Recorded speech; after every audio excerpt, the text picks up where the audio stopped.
Okay, so for this how-to guide, we're going to look at how to get a quote on a cruise.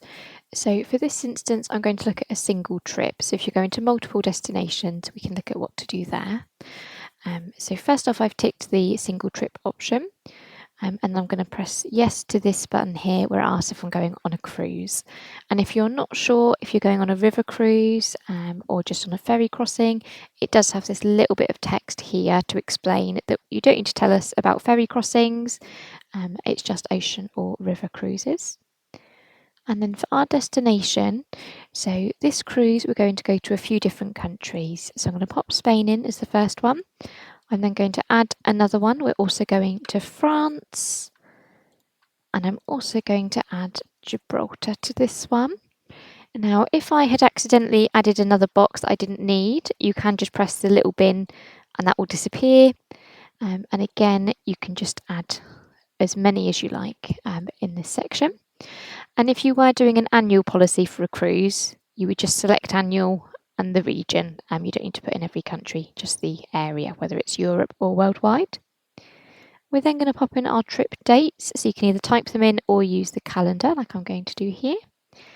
So we're going just for a few days. You'll then be asked about the traveller details, so whether it's just you, if it's a couple, a family, single parent family. And again, if you change the options, you get another box pop up.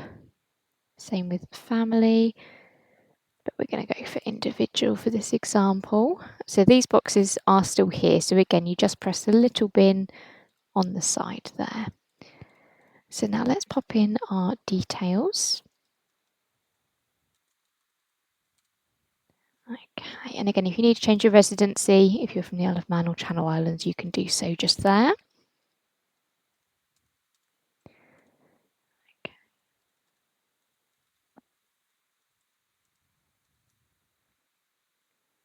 And it then asks for your email address again just to confirm that we've got it correctly.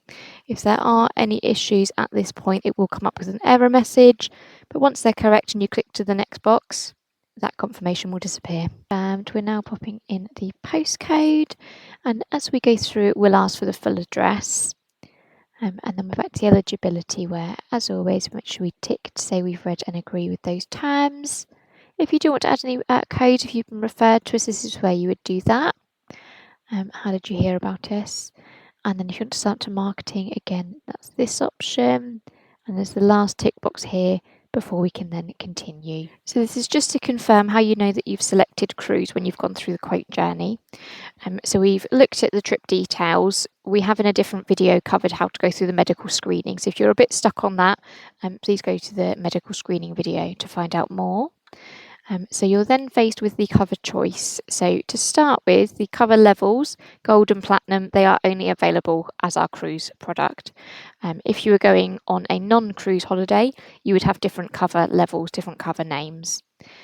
Secondly, up here you can see product selected is Free Spirit Cruise. We also have a confirmation of the destinations that we've put in, the travel dates, who's going, and there's also a quote reference here. And then as you scroll down, so you've got the two levels, you can have the single trip or the annual options. And as you go down, you've got the standard, the medical expenses cancellation, but you've then got these cruise specific features like the ship to shore repatriation, onboard medical fees, missed embarkation, etc. So if you were wanting to go ahead, again, you would select the cover level and you then can continue. It then changes to that. If you've selected the wrong one, please just press back and it will bring up all of the options again and you can select whichever one you need.